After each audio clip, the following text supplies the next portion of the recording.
Hello everyone, welcome back to your favourite channel.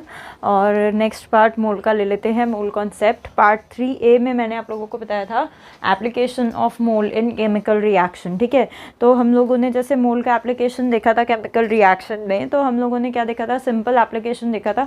यानी मैंने आप लोगों को एक नॉर्मल सिंपल सी केमिकल रिएक्शन दी थी जिसमें मैंने आप लोगों को एक रिएक्टेंट या कोई प्रोडक्ट के बारे में इंफॉर्मेशन दे दिया था और फिर आपको कुछ और फाइंड आउट करना था। और ये जो आपको इन्फॉर्मेशन दिया है और जो फाइंड आउट करना है, इनमें कैसे फाइंड आउट करना था, तो आपको स्टोइचियोमेट्री को कंपेयर करना था और स्टोइचियोमेट्री को कंपेयर करके उसके बाद आपको मोल्स या जो भी फाइंड आउट करना है वो आपको निकालना था। ठीक है, तो उसी के आगे का पार्ट मैं यहाँ पे बताती हूँ। देखो, जिन लोगों ने पिछली वीडियो देखी है उन लोगों ने ये रियलाइज़ किया होगा कि पिछले वीडियो में मैंने जो भी क्वेश्चंस लिए हुए थे वो सारे के सारे जो क्वेश्चंस थे उनमें अगर मैं रिएक्टेंट की बात कर रही थी तो मैं सिर्फ किसी एक ही रिएक्टेंट के बारे में आपको इन्फॉर्मेशन दे रही थी। ठीक है, मैंने दोनों रिएक्टेंट के बारे में एट ए टाइम आपको इन्फॉर्मेशन नहीं दी थी। मैं एक रिएक्टेंट के बारे में इन्फॉर्मेशन देकर आपको प्रोडक्ट के बारे में पूछ रही थी, या तो मैं प्रोडक्ट के बारे में इन्फॉर्मेशन देकर आपको रिएक्टेंट के बारे में पूछ रही थी। ठीक है, तो मैं इस तरह की चीज़ें वहाँ पर कर रही थी। बट कुछ जैसे लोगों ने मुझसे सवाल भी पूछा था, लास्ट लाइव चैट में कुछ बच्चों ने पूछा था कि मैम अगर मेरे पास दोनों रिएक्टेंट के बारे में दिया हो, व्हाट इफ़ दोनों में से एक बीच में ख़त्म हो जाए। ठीक है, ज़रूरी तो नहीं है दोनों हम उतना अप्रोप्रिएट क्वांटिटी में ही लेंगे कि बिल्कुल साथ ही में ख़त्म होंगे। अगर ऐसा होगा तो क्या होगा, तो अगर ऐसा होगा तो फिर ये कॉन्सेप्ट लगेगा जिसको हम कहते हैं लिमिटिंग रिएजेंट का कॉन्सेप्ट। ठीक है, concept of limiting reagent. Now what is this limiting reagent? तो देखो बच्चों, लिमिटिंग रिएजेंट में नाम में ही आपको दिखाई दे रहा है लिमिटिंग। ठीक है ना। Now what does this limiting mean? इस लिमिटिंग का क्या मतलब है? लिमिटिंग का मतलब होता है जो पहले कंज्यूम हो जाता है। ठीक है ना, विच कंज्यूम्स फर्स्ट, जो पहले कंज्यूम हो जाता है और जो कि पहले ख़त्म हो जाता है। ठीक है, जो पहले ख़त्म हो जाता है, ऐसे रिएजेंट को हम कहते हैं लिमिटिंग रिएजेंट। पहले ख़त्म हो जाता है मतलब क्या? कम क्वांटिटी में लिया हुआ है, क्या इसका ये मतलब है कि मैम पहले ख़त्म हो रहा है? क्या इसका ये मतलब है कि हमने वो कम क्वांटिटी में लिया था? मैम ऑब्वियसली आप एक रिएजेंट बहुत ज़्यादा लोगे और एक रिएजेंट कम लोगे, तो जो कम लिया है वो तो पहले ख़त्म होना ही है। देखो बेटा, यहाँ पर सिर्फ ज़्यादा लेना और कम लेना ही मैटर नहीं करता, क्योंकि यहाँ पर हमको जो रिएजेंट्स रिक्वायर्ड होते हैं वो हमें उनकी स्टोइचियोमेट्रिक रेशो के हिसाब से रिक्वायर्ड होते हैं। कैसे रिक्वायर्ड होते हैं? स्टोइचियोमेट्रिक रेशो के हिसाब से। ठीक है, तो देखो ज़रा बात करते हैं इसके आगे। जब हम कुछ एग्जांपल्स लेंगे तब तुम्हें चीज़ें समझ में आएगी। मैं बढ़ती हूँ अगले पेज पे। यस, ठीक है, हेडिंग डाल देते हैं फटाफट से, limiting reagent. Now what is this limiting reagent mean? इस limiting reagent का क्या मतलब है? तो देखते हैं, यहाँ पे लिखते हैं अच्छे से। तो भाई the reagent which consumes first, जो पहले ख़त्म हो जाता है, the reagent which consumes first and decides, और decide करता है। ठीक है, क्या डिसाइड करता है? तो भाई the amount of product formed, product कितना बनेगा। ठीक है, इस बात का अमाउंट वो डिसाइड करता है। ऑब्वियसली देखो, सीधी सी बात है भाई, मैंने लिया है एक N2 लिया है, एक H2 लिया है। ठीक है, या सिंपल ऐसा ले लो कि मेरे को कोई सब्ज़ी बनानी है, 2 इंग्रेडिएंट्स हैं। ठीक है, चिली पनीर बनाना है मान लो। ठीक है, चिली पनीर बनाना है, तो मैंने क्या किया हुआ है भाई, मैंने पनीर लिया हुआ है, सॉसेस लिए हुए हैं, बाकी की वेजिटेबल्स ली हुई है। ठीक है, तो अब यहाँ पर जो है पनीर, वेजिटेबल्स और सॉसेस, ये तीनों इंग्रेडिएंट्स डिसाइड करेंगे कि कितना चिली पनीर बनेगा। अगर मुझे 100 लोगों के लिए बनाना है तो मुझे तीनों इंग्रेडिएंट्स उस हिसाब से लाने पड़ेंगे कि 100 लोगों के लिए बन जाए। मान लो कि भाई मैंने चिली पनीर बनाना था, पनीर मैंने 2 लोगों के हिसाब से लाया और बाकी मैंने 100 लोगों के हिसाब से लाई, तो क्या ऐसा हो पाएगा? क्या वो चीज़ चिली पनीर कहलाएगी? बिल्कुल नहीं। ठीक है, यानी चिली पनीर बन ही नहीं पाएगा कुल मिला के। ठीक है ना, यानी एक्चुअली चिली पनीर कितने लोगों के हिसाब से बन पाएगा? तो भाई पनीर जितने लोगों के हिसाब से था उतने लोगों के हिसाब से बन पाएगा। नहीं तो वो ऐसा हो जाएगा कि भाई चिली चिली रहेगी, पनीर तो दिखेगा ही नहीं।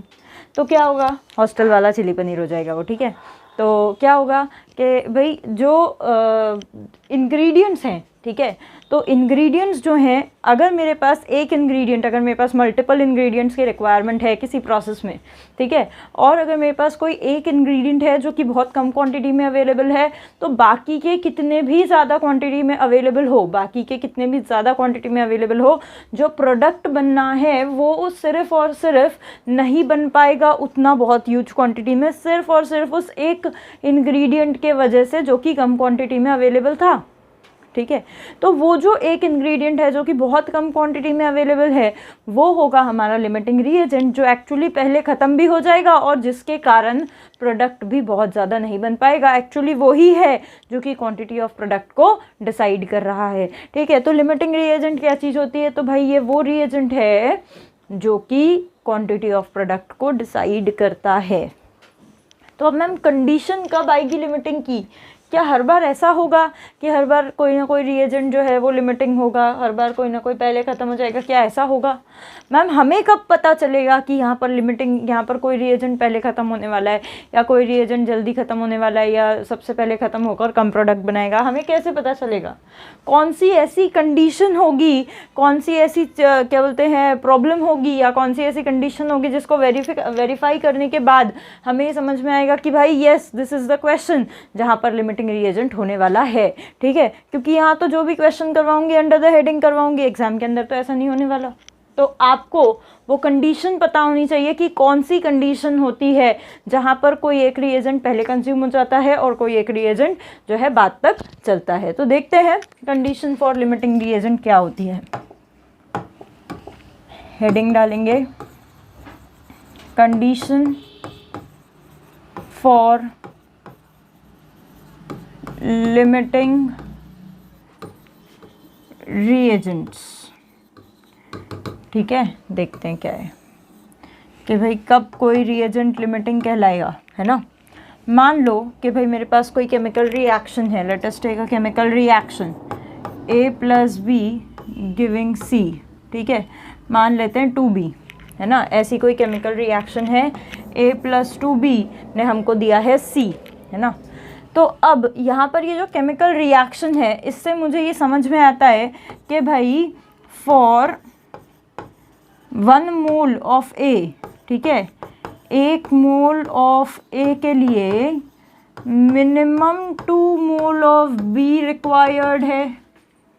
ये समझ में आता है क्या कि भाई 1 मोल ऑफ A के लिए minimum 2 mole of B required है? ये समझ में आता है क्या? ठीक है, स्टाइशोमेट्रिक रेशो के हिसाब से। तो अगर मैं 2 मोल ऑफ A ले लूँगी, डबल हो रहा है ना B, A के लिए 2, 1 के लिए 2, डबल हो रहा है। तो अगर मैं A के 2 मोल ले लूँगी तो तुम्हारे हिसाब से B कितना होना चाहिए बच्चों? Yes, come on tell me, B कितना होना चाहिए? भाई 1 के लिए 2 है तो 2 के लिए कितना होगा? डबल हो रहा है तो 2 के लिए हो जाएगा मिनिमम 4, ठीक है, मिनिमम 4। पर अगर मेरे पास B 4 अवेलेबल नहीं है, ठीक है, तो मैं ऐसा लिख देती हूँ, minimum 2 mole is required and for 2 mole of A minimum 4 mole of B is required, minimum 4 लगेगा। But if B is only 3 moles available, पर B तो मेरे पास सिर्फ 3 ही मोल अवेलेबल है भाई। अवेलेबल की स्पेलिंग सही लिख लेना, ठीक है। अगर B मेरे पास सिर्फ और सिर्फ 3 ही मोल अवेलेबल है, B मेरे पास सिर्फ और सिर्फ 3 ही मोल अवेलेबल है, जितना अवेलेबल होना चाहिए था उतना अवेलेबल नहीं है, उससे कम अवेलेबल है, तो क्या A पूरा 2 मोल रिएक्शन के अंदर जा पाएगा? बताओ जरा, बताओ चैट बॉक्स में बताओ। अगर मेरे पास B पूरा 4 मोल अवेलेबल नहीं है तो क्या A पूरा 2 मोल कंज्यूम हो पाएगा? नहीं हो पाएगा, ऑब्वियसली नहीं हो पाएगा, क्योंकि 2 मोल ऑफ ए कंज्यूम होने के लिए मुझे कम से कम 4 मोल ऑफ बी चाहिए, पर बी के मोल्स उतने अवेलेबल नहीं है जितने की ज़रूरत है, जितने की मिनिमम रिक्वायरमेंट है। तो क्या होगा उस कंडीशन में कि उस कंडीशन में ए रो देगा, क्योंकि बीच में बी गायब हो गया। यानी दोनों ने फैसला किया था कि भाई हम जीवन भर साथ चलेंगे, तो क्या हुआ, बी बीच में ही मर गया, तो बेचारा ए जो है वो अकेला रह गया। ठीक है, तो बी जो है बीच में ही मर गया, तो ए अपना पूरा लाइफ पूरा अच्छे से एंजॉय कर पाएगा क्या, नहीं कर पाएगा। ठीक है, यानी ए जो है वो पूरा 2 मोल कंज्यूम हो पाएगा क्या, नहीं हो पाएगा। ए जो है वो बी 3 मोल ऑफ बी के अकॉर्डिंग कुछ तो भी कंज्यूम होगा, और फिर बचा हुआ डब्बे में ही पड़ा रह जाएगा अलाल जैसे। और ये जो सी है, सी, ठीक है ना, ये जो सी है, ये सी भी किसके हिसाब से बनेगा, तो ये सी भी बी के हिसाब से बनेगा, क्योंकि बीच में साथ छोड़ के जाने वाला, बीच में धोखा देने वाला कौन है, तो भाई वो बी है। ठीक है, तो बीच में ही बी खत्म हो जाएगा, तो उस बी के चक्कर में ए को बचा रहना पड़ेगा और सी को उसके ही हिसाब से बनना पड़ेगा, किसके, बी के हिसाब से। तो मैं ये ऐसा कह सकती हूँ, but B if only 3 mole is available, so A will not consume completely, A पूरा कंज्यूम नहीं होगा, and C will form according to B। ठीक है, C किसके हिसाब से बनेगा भाई, B के हिसाब से बनेगा। अच्छा, मुझे एक बात बताओ कि ये जो कंडीशन थी, ये जो कंडीशन मैं कह रही हूँ आपको कि भाई बी पहले ख़त्म हो गया और ए जो है वो बच गया, ये कंडीशन क्यों अराइज़ हुई। ठीक है, ये कंडीशन क्यों अराइज़ हुई। यहाँ पे अगर मैं स्टाइशोमेट्री का रेशो देखूँ, तो स्टाइशोमेट्री का रेशो मेरे पास कितना था, तो भाई mole of A upon mole of B, stoichiometry is nothing but mole का रेशो, तो mole of A upon mole of B कितना था, 1/2। इसको मैं mole of A mole of B ना बोलूँ, तो इसको मैं stoichiometry of A upon stoichiometry of B बोल दूँ। Stoichiometry of A upon stoichiometry of B कितना था, 1/2। पर वही मोल ऑफ ए और मोल ऑफ बी कितना था, ये 2 था और ये 3 था। तो देखो, जब स्टाइशोमेट्री का रेशो मोल के रेशो से बिल्कुल मैच ना खाए, ठीक है, स्टाइशोमेट्री का रेशो, क्या कह रही हूँ, ये बहुत ही पते की बात है, स्टाइशोमेट्री का रेशो मोल के रेशो से मैच ना खाए, तब समझ लेना कि कोई ना कोई मरने वाला है, बीच में धोखा देने वाला है। ठीक है, कोई ना कोई लिमिटिंग रिएजेंट है। कब मैं यहाँ पे लिख देती हूँ, देखो अगले पेज पे, hashtag when the stoichiometric ratio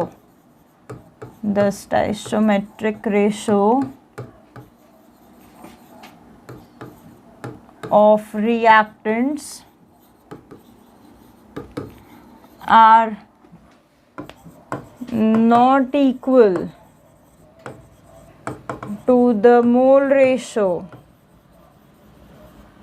ठीक है, जब वो मोल रेशो से इक्वल ना हो, then there arises a condition। क्या अराइज होता है, कंडीशन अराइज होता है of limiting reagent. Condition arise होता है किसका, लिमिटिंग रिएजेंट आने का। ठीक है, अब जैसे फॉर एग्जांपल देखो, एक बढ़िया सा एग्जांपल दिया जाए यहाँ पे आपको, x है, y है, ये दोनों ने मिलकर z बना लिया है। ठीक है, तो यहाँ पर अगर मैं बोलूँ तो ये 3 है और ये 1 है, और इसके गिवन मोल्स जो हैं ये 3 है और ये 6 है। गिवन मोल्स 3 हैं और 6 हैं, तो क्या कोई लिमिटिंग रिएजेंट की कंडीशन अराइज होगी, बताओ ज़रा, क्या कोई लिमिटिंग रिएजेंट की कंडीशन अराइज होगी, कैसे चेक करोगे। तो फिर वही स्टाइशोमेट्री ऑफ x देखो अपॉन स्टाइशोमेट्री ऑफ y देखो, ये आया 3:1। ठीक है, तो अब आप मोल ऑफ x और मोल ऑफ y देखो, वो आया 3:6 म्हणजे 1:2। तो रेशो इज़ वेरी डिफरेंट। तो रेशो इज़ डिफरेंट, यानी देर मस्ट बी, ठीक है, रेशो इज़ डिफरेंट, मैं ये कह सकती हूँ कि भाई रेशो जो है वो डिफरेंट है, so there must be a limiting reagent, वहाँ पर कोई ना कोई लिमिटिंग रिएजेंट ज़रूर होना चाहिए। अब मैम कोई ना कोई लिमिटिंग रिएजेंट होना चाहिए, बात तो आपने सही कर दी, पर कौन है लिमिटिंग रिएजेंट? कौन है वो धोखेबाज जो यहाँ पे बीच में छोड़ के जाने वाला है? कौन है लिमिटिंग रिएजेंट? कौन है, कैसे पता करेंगे? तो भाई सीधी सी बात है, अब लिमिटिंग रिएजेंट कौन है ये पता करने के लिए तो मुझे कोई ना कोई तरीका लगाना पड़ेगा। बहुत सारे तरीके हैं, बहुत सारी किताबों में ना बहुत सारे तरीके दिए हुए हैं, पर एक बहुत ही एकदम शॉर्ट और बहुत ईजीएस्ट वे बताती हूँ to find out the limiting reagent. It is the easiest way of all, easiest way, ठीक है, यही ध्यान रखना, और ये बहुत सारी जगह डेफिनेटली तुम्हें काम आएगा। It is the easiest way, I am again telling you, है ना। देखो हेडिंग डालेंगे फटाफट से, how to find limiting reagent, कैसे फाइंड आउट करूँ मैं लिमिटिंग रिएजेंट को, ठीक है। सबसे पहला स्टेप, जो भी गिवन केमिकल रिएक्शन है उसे बैलेंस कर लो। मोल एनालिसिस या कोई भी मोल की एप्लीकेशन लग ही नहीं सकती अगर आपके पास बैलेंस्ड केमिकल इक्वेशन नहीं है तो, ठीक है। तो सबसे पहला पॉइंट भाई, balance the given chemical reaction properly, ठीक है। उसके बाद जो भी रिएक्टेंट के बारे में डेटा दिया हुआ है उसको मोल में कन्वर्ट कर लें। मास दिया है तो मोल निकाल लें, नंबर ऑफ़ पार्टिकल दिया है तो मोल निकाल लें, वॉल्यूम दिया है तो मोल निकाल लें। वो सब तो आप भली भांति समझ चुके होंगे आप लोग, क्योंकि बहुत सारी इक्वेशंस उसके ऊपर बहुत सारे क्वेश्चंस हम लोग कर चुके हैं, ठीक है। तो एक बार आपने रिएक्शन बैलेंस कर ली, एक बार आपने मोल फाइंड आउट कर लिए। सेकेंड स्टेप लिख देती हूँ, find out the moles of reactant, ठीक है। रिएक्टेंट के मोल फाइंड आउट कर लो। अब मोल पता चल गए, स्टोइचियोमेट्री करेक्ट वाली पता चल गई, कैसे? बैलेंसिंग से। अब सिंपल दोनों रिएक्टेंट के लिए रेशो निकाल लो, काय का? मोल बाय स्टोइचियोमेट्री का रेशो, ठीक है। देखो now evaluate the mole by stoichiometry ratio for every reactant, her reactant के लिए ये रेशो पता कर दो, ठीक है। जैसे ही ये रेशो पता चला तो जिस भी रिएक्टेंट के लिए ये रेशो स्मॉलेस्ट आएगा that will be your limiting reagent, ठीक है। क्या कह रही हूँ भाई? Mole upon stoichiometry ratio for every reactant. The reactant for which this is smallest is our limiting reagent। जिस reactant के लिए मोल बाय स्टोइचियोमेट्री रेशो स्मॉलेस्ट आएगा वही हमारा लिमिटिंग रिएजेंट होगा बच्चों, ये समझ लो, ठीक है। कुछ अच्छे एग्जाम्पल्स करवाती हूँ तब समझ आएगी। देखो जैसे मान लो मेरे पास ये है, यहाँ पर कोई रिएक्शन है, A plus B giving C, 2 times of C और 3 टाइम्स ऑफ B, ठीक है। मैंने अपनी मर्ज़ी से बैलेंस कर लिया। कुछ मोल भी ले लेती हूँ अपनी मर्ज़ी से यहाँ पे, ठीक है। क्या मोल ले लूँगी? तो ले लो इसके 2 ले लो, इसका 3 ले लो, कुछ भी ले लो, है ना। अब देखो दोनों रिएक्टेंट के मोल दिए हैं, दोनों रिएक्टेंट के मोल दिए हैं तो कोई ना कोई लिमिटिंग आ सकता है, ठीक है, कोई ना कोई लिमिटिंग आ सकता है, तो मैं क्या करूँगी, अभी बताया मैंने आपको, just find out mole upon stoichiometry. This is mole is 2, stoichiometry is 1, mole is 3, stoichiometry is 3, तो रेशो इसका आया 2, इसका आया 1, इसका छोटा आया, तो मैं कह सकती हूँ कि भाई B is limiting reagent. B जो है क्या है भाई, लिमिटिंग रिएजेंट। ऐसे ही और भी बहुत सारे क्वेश्चंस कर सकते हो। देखो फटाफट से, जैसे ये है x + 3x + 4y giving x3y4, ऐसा कुछ है।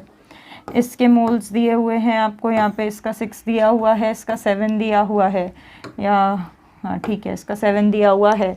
फटाफट से फाइंड आउट करो, जल्दी जल्दी से फाइंड आउट करो विच इज़ द लिमिटिंग रिएजेंट। फटाफट से फाइंड आउट करो कि भाई लिमिटिंग रिएजेंट कौन है। चलो बताओ, बताए क्या बच्चों, लिमिटिंग रिएजेंट कौन है?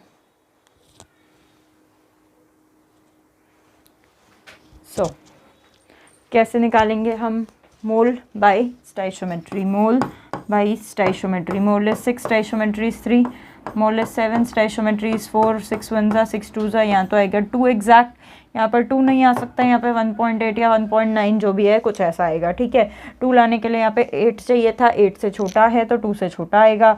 नाउ y जो है वो छोटा है, तो y जो हो जाएगा वो हो जाएगा लिमिटिंग रिएजेंट। मैं इसे यहाँ लिखती हूँ, now y is limiting reagent, ठीक है। y लिमिटिंग है, कैसे? Because mole by stoichiometry y का जो है वो छोटा है, ठीक है।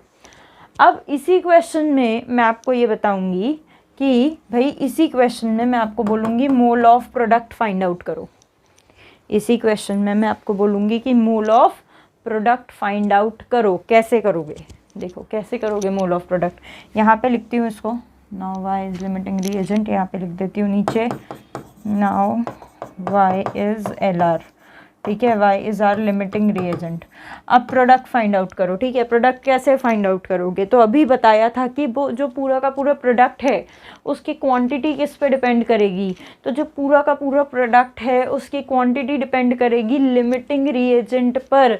जो लिमिटिंग रिएजेंट होगा वही डिसाइड करेगा कि प्रोडक्ट कितना बनेगा, ठीक है। Now are y is the limiting reagent, so y will decide कि प्रोडक्ट कितना बनेगा, ठीक है। तो मैं क्या करूँगी, सिंपल मोल ऑफ y को कंपेयर कर दूंगी मोल ऑफ प्रोडक्ट से, तो मोल ऑफ y और मोल ऑफ x3y4 को कंपेयर करूंगी। तो पहले स्टाइशोमेट्री कंपेयर करूंगी, इसके 4 के लिए इसका 1 है, इसके 4 के लिए इसका 1 है, ठीक है। तो अब y के कितने मोल हैं? तो भाई y के 7 मोल है ना। क्यों 7 मोल? क्योंकि 7 मोल ही डब्बे में डाले थे और पूरे के पूरे कंज्यूम हो गए। कैसे पता चला पूरे कंज्यूम हो गए? अरे भाई लिमिटिंग रिएजेंट है तो पूरे ही तो कंज्यूम हो रहे हैं, तभी तो लिमिटिंग है, ठीक है। तो 7 पूरे के पूरे कंज्यूम हो गए, तो इसके 4 के लिए इसका 1 है, तो इसके 7 के लिए इसके कितने होंगे? मोल ऑफ x3y4 पता करो ज़रा।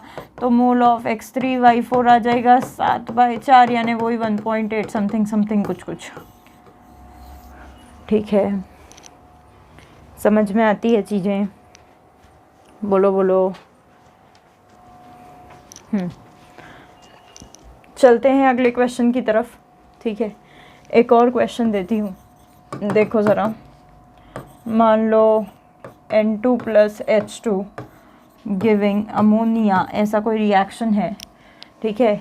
यहाँ पर मुझे मोल दिए हुए हैं N2 के 2 मोल दिए हैं, H2 के 3 मोल दिए हैं। तो मुझे mole of ammonia find out करना है। पहले तो लिमिटिंग रिएजेंट कौन है वो फाइंड आउट करना है, ठीक है। और कितने मोल्स ऑफ एक्सेस रिएजेंट बच गया, कितने moles of access reagent left हो गया डब्बे में, वो फाइंड आउट करना है। मैम ये क्या है, ये तीसरी चीज़? अरे भाई 2 रिएजेंट लिए थे, एक पूरा ख़त्म हो गया बीच में ही, तो दूसरा कुछ बचा होगा ना, तो वो कितना बचा है वो पता करना है। अब तक क्या किया था? सबसे पहली स्टेप क्या देखा? लिमिटिंग रिएजेंट कैसे आएगा? मोल बाय स्टाइशोमेट्री से। फिर क्या देखा? लिमिटिंग रिएजेंट पूरा खत्म हो जाएगा तो प्रोडक्ट कितना बनेगा। फिर क्या देखा? लिमिटिंग रिएजेंट पूरा खत्म हो जाएगा तो जो साथ वाला था वो कितना बचेगा, ठीक है। ये देखेंगे अब। देखो फटाफट से, सबसे पहला स्टेप क्या है? सबसे पहला step balancing, balancing, balance the chemical reaction. ठीक है, सो आई थिंक यहाँ पर मुझे 2 लगाना चाहिए, तो N2 हो गया और यहाँ पे 3 आना चाहिए। ठीक है, अब मैं क्या करूँगी, find out the limiting reagent. So will calculate the ratio mole by stoichiometry. Mole is 2, stoichiometry is 1, mole is 3, stoichiometry is 3, ratio आया 2, रेशो आया 1।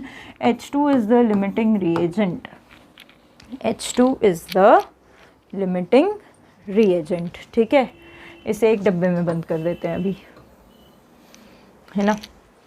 फिर अब क्या फाइंड आउट करूं भाई, लिमिटिंग रिएजेंट निकल गया, कौन है, H2, है ना।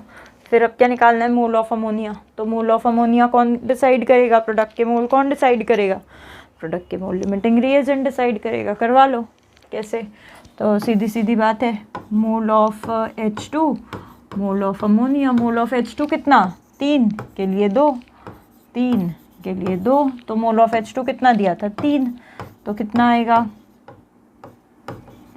क्रॉस मल्टीप्लाई करेंगे तो 3 × 2/3, 3 कैंसिल, 2 मोल ही आएगा। तो मोल ऑफ अमोनिया कितना आ गया यहाँ भाई, 2 ही मोल तो आ गया। ठीक है, अब यहाँ तक तो समझ ही गया होगा। अब वो चीज़ जो इस एग्जाम्पल में सबसे नहीं है, ठीक है, और वो क्या है, वो ये है कि जो एक्सेस वाला है, एक्सेस वाला कौन है मेरा, this is my access reagent, N2 is my access reagent. तो N2 कितना बच गया है डब्बे के अंदर, ये मुझे बताना है। तो N2 कितना बच गया है डब्बे के अंदर, मैं कैसे पता करूँगी, तो भाई H2 तो पूरा कंज्यूम हो गया, ये तो मानते हो। तो जब H2 पूरा कंज्यूम हुआ, ठीक है, तो उसके साथ साथ कुछ क्वांटिटी में N2 भी गया होगा भाई, H2 N2 मिलकर ही तो अमोनिया बना रहे थे। तो जब H2 जा रहा था तो N2 भी तो जा रहा होगा।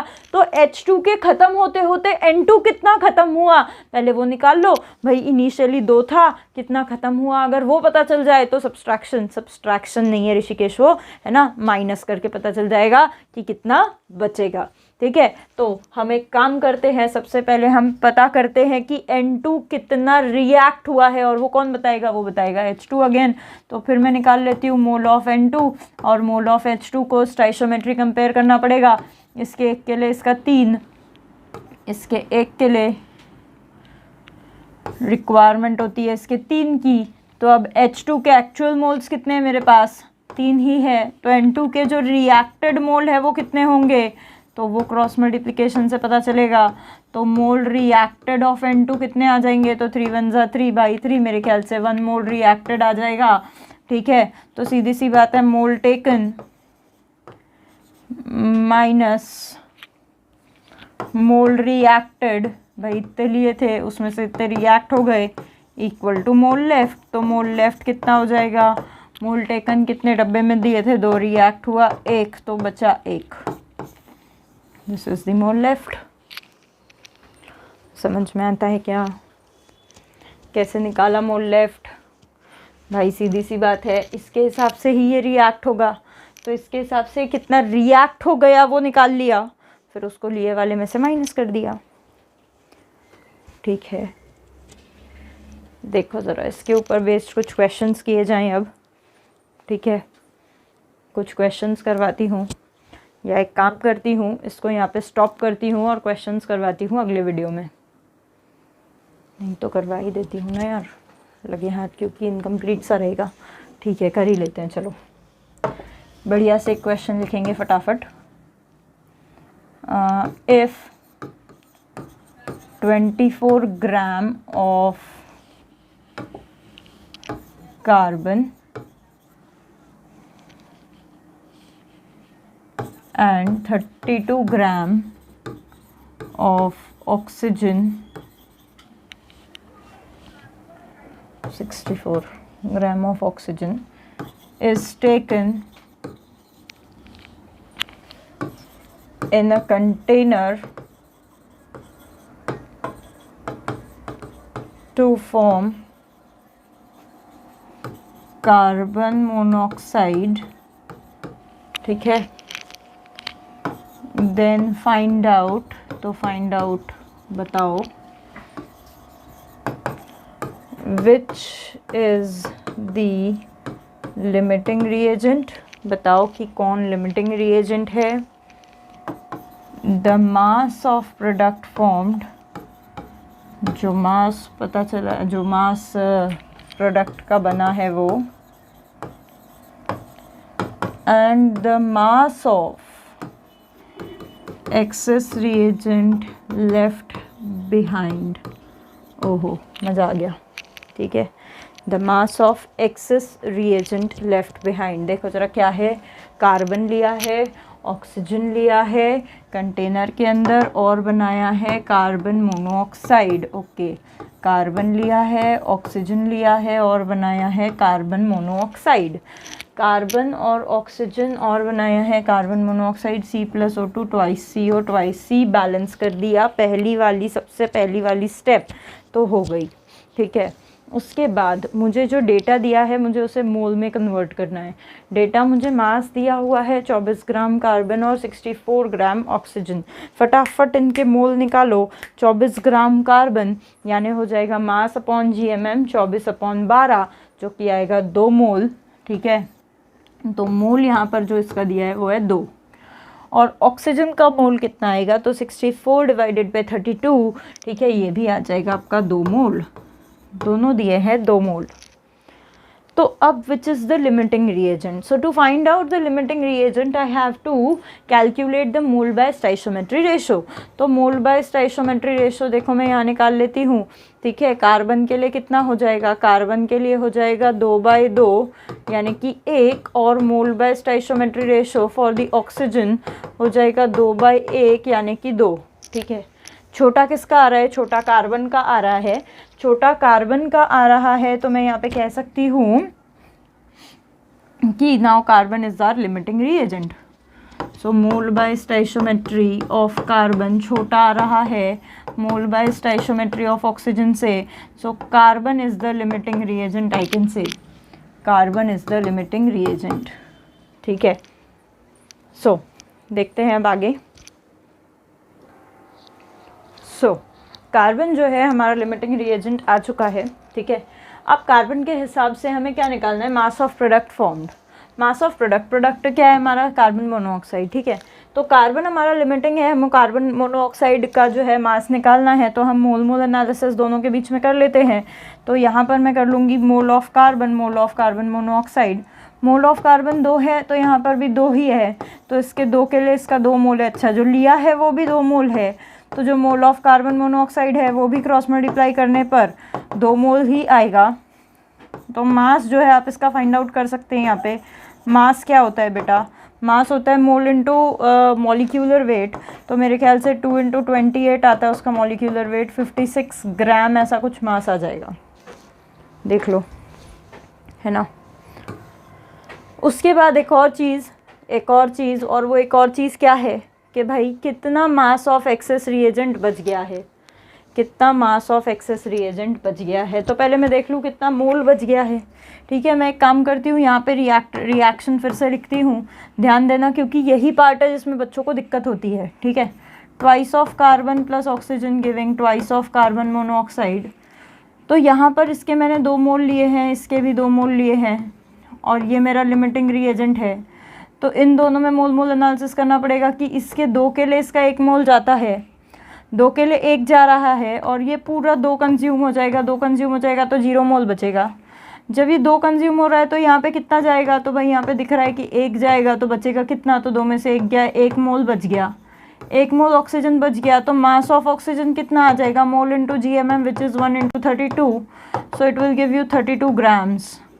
देखो ज़रा 32 ग्राम्स दिखता है, 32 ग्राम्स, और यहाँ पे आ जाएगा 56 ग्राम्स। ठीक है, this will come out to be 56 and this will come out to be 32। समझ में आता है क्या किया मैंने, कुछ भी नहीं, मोल एनालिसिस किया है सिर्फ और सिर्फ लिमिटिंग रिएजेंट के हिसाब से, और कुछ भी नहीं किया है। ठीक है, ऐसे ही और भी बहुत सारे क्वेश्चंस कर सकते हैं। एक और क्वेश्चन करवाती हूँ, बहुत ही अच्छा क्वेश्चन है, लिखेंगे फटाफट। 6 मोल्स ले लेंगे of X and Y are taken in a container to form X3Y4। X3Y4 नाम की एक चीज़ फॉर्म करनी है मुझे, उसके लिए मैंने X और Y को कंटेनर में ले लिया है, 6 मोल लिया है, ठीक है। फिर कैलकुलेट करो, क्या कैलकुलेट करोगे, विच इज़ लिमिटिंग रिएजेंट, ठीक है।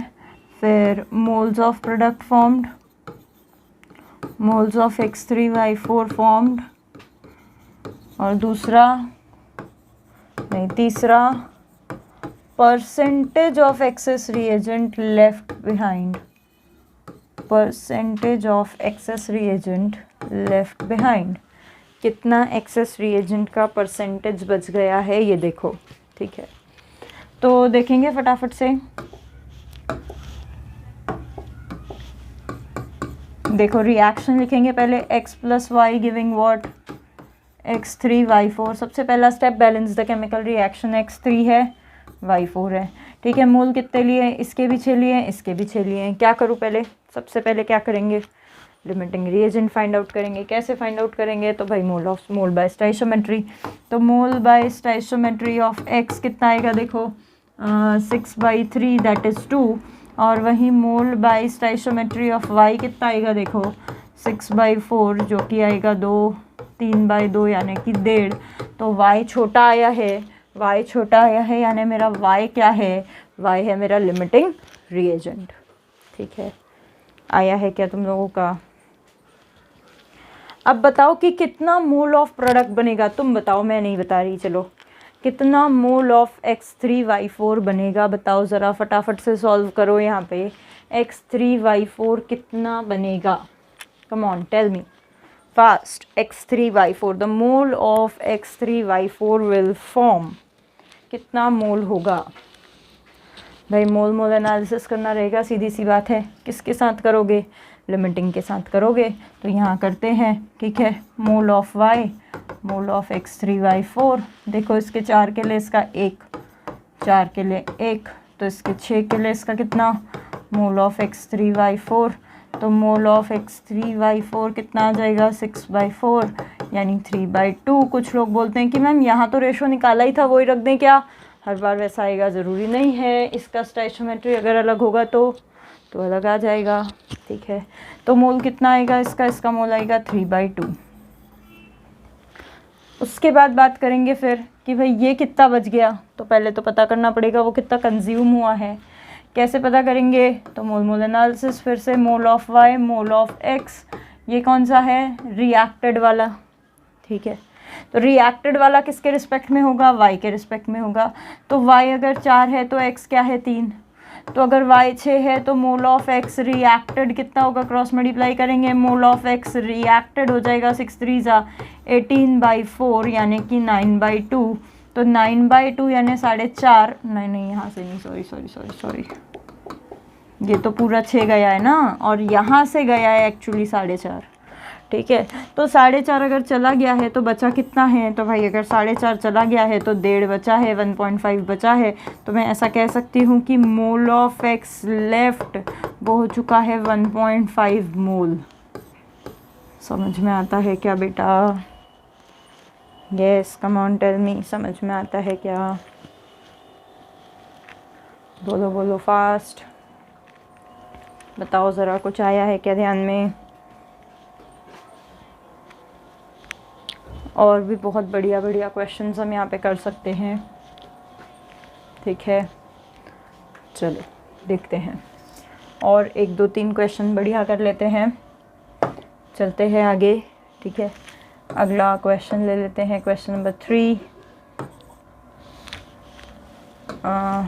28 gram of N2 and 20 gram of H2 is reacted to form ammonia gas. Calculate the volume of ammonia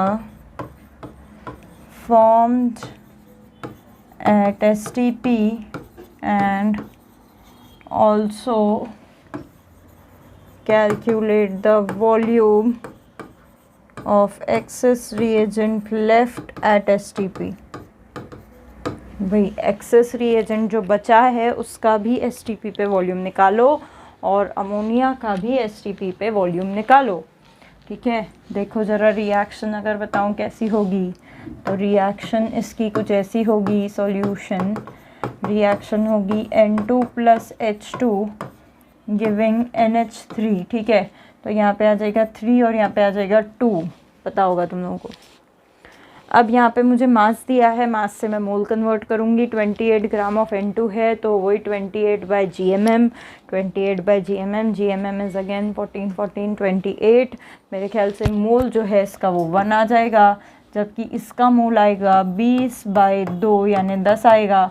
इसका मोल आएगा 28 बाई इसका मॉलिक्यूलर वेट 28, इसका मोल 1 आएगा।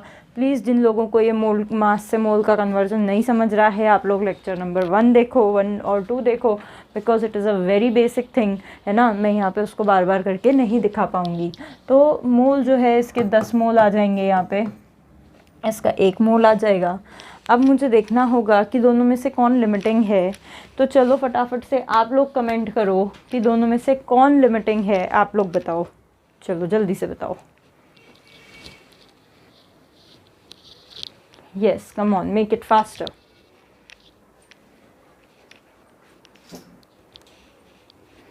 Make it faster. कैसे कैलकुलेट कर रहे हो, बोलो बोलो। क्या टेक्निक लगाते हैं हम? Mole by stoichiometry of N2 1/1 that is 1, और mole by stoichiometry of H2 10/3 that is 3.33 something. तो N2 कभी भी any time N2 is the limiting reagent. ठीक है, N2 हमारा लिमिटिंग रिएजेंट है। तो अब मुझे मोल ऑफ अमोनिया निकालना होगा। तो सीधी सी बात है, 1 मोल के लिए अगर इसका 2 मोल रिएक्ट करता है तो यहाँ से एक्चुअली जा भी 1 ही मोल रहा है, तो यहाँ पर जो बनेगा वो भी 2 ही मोल होगा। अगर आपको नहीं चमकता ऐसे करना, तो आप मोल ऑफ N2 और मोल ऑफ अमोनिया को कंपेयर कर सकते हो। एक के लिए 2, तो एक के लिए कितना आएगा, तो mole of ammonia cross multiply करके भी 2 ही आएगा। ठीक है, और फिर इसका वॉल्यूम निकालना है, तो वॉल्यूम होता है mole into 22.4, so that will come out to be 44.8 litre. ठीक है, कितना आ जाएगा भाई, 44.8 लीटर। अब इसके बाद देखूं तो एक के लिए यहाँ 3 जाता है। ठीक है, तो यहाँ पर भी अगर 1 जा रहा है तो यहाँ पर 3 जाएगा, 10 में से 3 बच जाएगा, चला जाएगा, तो 7 मोल लेफ़्ट हो जाएगा। तो वॉल्यूम ऑफ H2 लेफ़्ट कितना हो जाएगा, तो वो हो जाएगा 7 इंटू 22.4, तो 7 4 28, 20 16 15, इतना 156.8 लीटर शायद, probably this will be the answer। ठीक है, सो इस तरीके से आप निकाल सकते हैं लिमिटिंग रिएजेंट और कितना अमाउंट ऑफ एक्सेस रिएजेंट बच गया है वो। ठीक है, आपको कई बार परसेंटेज भी पूछते हैं, तो जैसे अब परसेंटेज ऑफ H2 पूछ लिया, तो परसेंटेज ऑफ H2 तो आप मोल परसेंट या वॉल्यूम परसेंट जो भी निकालोगे एक ही आएगा। तो अगर मेरे को परसेंटेज ऑफ H2 लेफ़्ट पूछा रहता तो भी मैं निकाल सकती थी कि भाई कितना लिया था, उसमें से कितना बच गया, 7 बच गया, कितना लिया था 10 इंटू 100, तो ये ख़त्म हो जाएगा। 70% जो है लेफ़्ट हो गया, 30% कंज्यूम हुआ है। परसेंटेज भी निकाल सकते हो, ठीक है ना। तो इस तरीके से क्वेश्चंस आपको पूछे जा सकते हैं लिमिटिंग रिएजेंट्स पर। और इसके अलावा कुछ और भी चीज़ें हैं अभी जो केमिकल रिएक्शन में मुझे बतानी है। जैसे एक तो है परसेंटेज यील्ड और दूसरा है अपना सीक्वेंशियल रिएक्शन। ठीक है, ये 2 सब टॉपिक्स अब अगले पार्ट में हम लोग पढ़ेंगे। और उसके बाद फिर हमारा केमिकल रिएक्शन वाला जो पार्ट है उसमें एक ही कॉन्सेप्ट बचेगा, ठीक है, which is principle of atom conservation, POSC। बहुत ही छोटी सी चीज़ है, बहुत ही आसान सी चीज़ है, तीनों बातें बहुत आसान है एक्चुअली। ठीक है, और फिर उसके बाद हम जाएंगे सॉल्यूशंस पर, यानी कि मूल कॉन्सेप्ट का एप्लीकेशन जो कि लगता है सॉल्यूशंस पर। ठीक है, तो यहाँ पर मैं अभी इसको ख़त्म करूँगी।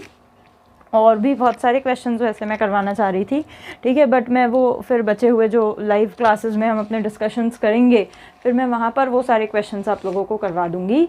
और ये सारे क्वेश्चंस शीट प्रैक्टिस करने के लिए तो सफिशिएंट होंगे अभी, है ना। और फिर बाकी के क्वेश्चन जब हम डिस्कस करेंगे, क्या कहते हैं उसको, अपने वीडियोस के बारे में डिस्कशन करेंगे लाइव क्लासेस में, ठीक है, तब फिर हम लोग उसको आगे कैरी फॉरवर्ड कर लेंगे, ठीक है।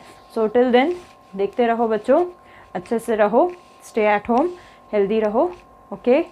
सो here I am signing off, thank you and good bye.